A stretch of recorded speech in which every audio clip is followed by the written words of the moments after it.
सुप्रभात बच्चों, कैसे हैं आप? आशा करती हूँ आप सभी स्वस्थ होंगे। तो बच्चों, आज हम अपनी हिंदी की कक्षा में क्या करेंगे? हम करेंगे पत्र लेखन। एक बार फिर से दोहराइए, क्या करने वाले हैं हम करने वाले हैं पत्र लेखन। तो बच्चों, जैसे कि आप सभी जानते हैं कि पत्र क्या होता है। पत्र एक माध्यम होता है जिसके द्वारा हम अपने मन की बात या कोई संदेश किसी दूसरे तक पहुंचाते हैं, वो भी लिखित रूप में। ठीक है, वे जिस तरीके से जैसे आजकल हम लोग मोबाइल यूज करते हैं, व्हाट्सएप करते हैं, उसमें हम क्या करते हैं, अपने मन की बात लिखकर व्यक्त करते हैं। पहले के जमाने में हम पत्र लिखकर अपने मन की बात या फिर कोई जरूरी संदेश अपने प्रियजनों या फिर किसी बड़े दफ्तर में दे सकते थे, वो भी पत्र द्वारा। पत्र आज भी बहुत उपयोगी है। ठीक है बच्चों, तो पत्र दो प्रकार के होते हैं। कितने प्रकार के? दो प्रकार के। एक होता है औपचारिक और दूसरा होता है अनौपचारिक।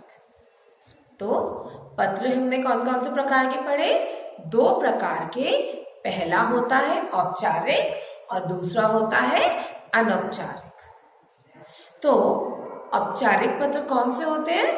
औपचारिक पत्र वो होते हैं जो हम अपने प्रधानाचार्य, अध्यापिका को या फिर किसी सरकारी दफ्तर में लिखते हैं। वो कौन से पत्र होते हैं? औपचारिक पत्र, जिसे हम अंग्रेजी में फॉर्मल लेटर कहते हैं।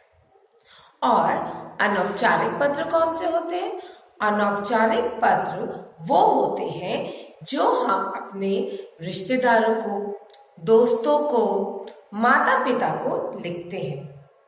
आशा करती हूँ आपको ये दोनों प्रकार के पत्र का भेद समझ में आया होगा। तो बच्चों, आज हम अपनी हिंदी की पुस्तिका में औपचारिक पत्र लिखेंगे। तो आप सभी अपनी हिंदी की पुस्तिका निकाल लें और आज की दिनांक लिखें। तो बच्चों, पत्र लिखने से पहले मैं आपको उसके कुछ नियम बताना चाहती हूँ। तो बच्चों, पहला नियम क्या है पत्र लिखने का?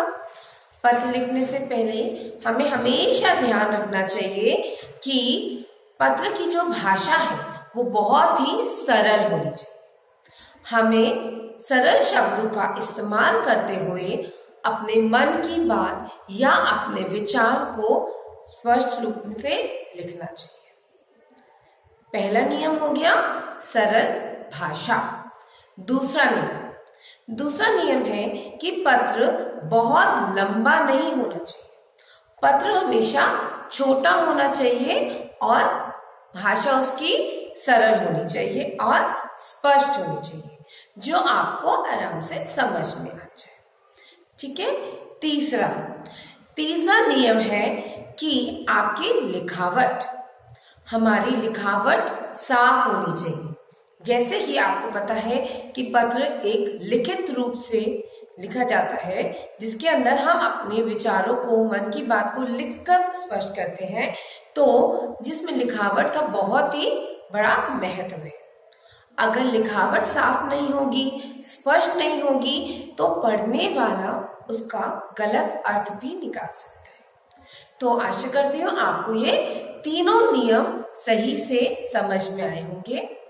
तो बच्चों, अब आप अपनी पुस्तिका में ये पत्र लिखेंगे।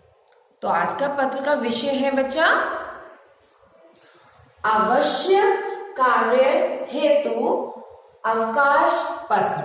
तो बच्चों, आज का हमारा पत्र लिखा जा रहा है, वो हम पत्र लिख रहे हैं अपने प्रधानाचार्य जी को, और हम इस पत्र के माध्यम से अवकाश के लिए अपने प्रधानाचार्य से कह रहे हैं और कह रहे हैं कि हमारे आवश्यक कार्य, एक जरूरी काम की वजह से आपको स्कूल से छुट्टी चाहिए। ठीक है, तो सभी अपनी पुस्तिका में आज के दिनांक और कक्षा कार्य के साथ लिखेंगे अवश्य कार्य हेतु अवकाश पत्र लिखिए। आशा करती हूँ सभी ने लिख लिया होगा। अब आप अगली लाइन से लिखेंगे सबसे पहले सेवा में। क्या लिखेंगे? सेवा में। उसके बाद हम हमेशा सेवा में के बाद हम जिसको हम पत्र लिख रहे होते हैं उसका नाम और पता लिखते हैं।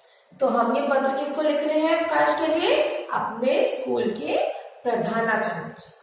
तो लिखेंगे प्रधानाचार्य जी। और हमारे विद्यालय का नाम क्या है? विद्या बाल भवन। और हमारा विद्यालय कहाँ पर है? गाजियाबाद, गाजियाबाद उत्तर प्रदेश। तो आप सभी ने समझा, पत्र हमेशा लिखने से पहले आप क्या करेंगे? सबसे पहले क्या लिखा जाएगा? सेवा में जिसको हम पत्र लिख रहे हैं उसका नाम और पता लिखें। अब इसके बाद आप लिखेंगे विषय। क्या लिखेंगे? विषय। विषय हमारा क्या है? आवश्यक कार्य हेतु। अब आप सभी ने विषय लिख लिया ना? विषय में लिखा, उसके बाद हम फिर से एक लाइन यहाँ पर छोड़ देंगे। एक लाइन छोड़ने के बाद हम क्या लिखेंगे? महोदय। और उसके बाद सविनय निवेदन है कि आज मुझे घर पर कुछ जरूरी काम आ गया है। तो आप लिख रहे हैं ना कि सविनय निवेदन है कि आज मुझे घर पर कुछ जरूरी काम आ गया है, जिस कारण आज मैं विद्यालय नहीं आ सकता या सकती हूँ। जितने भी लड़की हैं वो लिखेंगे सकता, और लड़कियां क्या लिखेंगी? सकती हूँ। ठीक है, तो कृपया आप मुझे 15/1/24 से 16/1/24 का अवकाश प्रदान करें। ठीक है बेटा, तो यहाँ पर हमारा पत्र खत्म होता है। ठीक है, लेकिन अभी इसका पूरा पत्र खत्म नहीं हुआ। ये सिर्फ हमने विषय वस्तु जो है वो पूरा किया। इसमें हमने अपने मन की बात, जो हमारा विचार था, जो हमारा ये कह सकते हैं हमारा मैसेज था, वो हमने प्रधानाचार्य जी को दिया है। अब इसके बाद हम किसी भी कार्य के बाद हम क्या करते हैं? धन्यवाद। तो हमने अपनी बात लिख दी, अब हम लिखेंगे धन्यवाद। अभी हमें कोई लाइन अगली ही लाइन से कीजिएगा, अभी हमें कोई बीच में लाइन नहीं छोड़नी है। यहाँ पर खत्म होने के बाद अगली लाइन में लिखिएगा धन्यवाद। अब धन्यवाद लिखने के बाद सभी बच्चे एक पंक्ति को छोड़ देंगे, एक लाइन छोड़ दीजिए और लिखेगा आपका, या फिर लड़के लिखेंगे आपका और लड़कियां लिखेंगी आपकी। आज्ञाकारी शिष्य, लड़के लिखेंगे शिष्य और लड़कियां लिखेंगी शिष्या। और उसके बाद लिखेंगे आप अपना नाम और कक्षा। क्या लिखेंगे? अपना नाम और कक्षा। ठीक है, तो बच्चा ये आपका हुआ औपचारिक पत्र। तो आपने देखा इस पत्र में हमने जो भाषा का इस्तेमाल किया है वो बहुत ही सरल है। ठीक है, और हमारे जो पत्र है वो भी बहुत बड़ा नहीं है, बहुत छोटा है और इतना है कि जिसमें हमारे जो बात है, हमारे जो भी विचार है, हमारे जो भी मन में बात आ रही है वो हम स्पष्ट रूप में बता पा रहे हैं। ठीक है, तो हमेशा। और तीसरी चीज क्या हमने बताई थी, हमारी लेख। जिस तरीके से आपकी अध्यापिका जी ने लिखा है ना, वैसे ही सुंदर सुंदर आपको भी अपनी पुस्तिका में ये पत्र लिखना है। तो एक बार हम फिर से इस पत्र को पूरा दोहरा दें, मैं आपको बोल रही हूँ और आप ध्यान से एक बार इसको पढ़ें और देखिए कहीं कुछ रह तो नहीं गया, आपने कहीं कुछ छोड़ तो नहीं दिया है। ठीक है, तो सबसे पहले हम क्या लिखते हैं बच्चों, सबसे पहले हम लिखेंगे जिसको हमें पत्र भेजना है उसका नाम और उसका पता। तो हमें पत्र किससे लिखा, हमने पत्र लिखा है प्रधानाचार्य जी को। और वो प्रधानाचार्य जी कहाँ के हैं, हमारे विद्यालय का नाम क्या है, विद्या बाल भवन।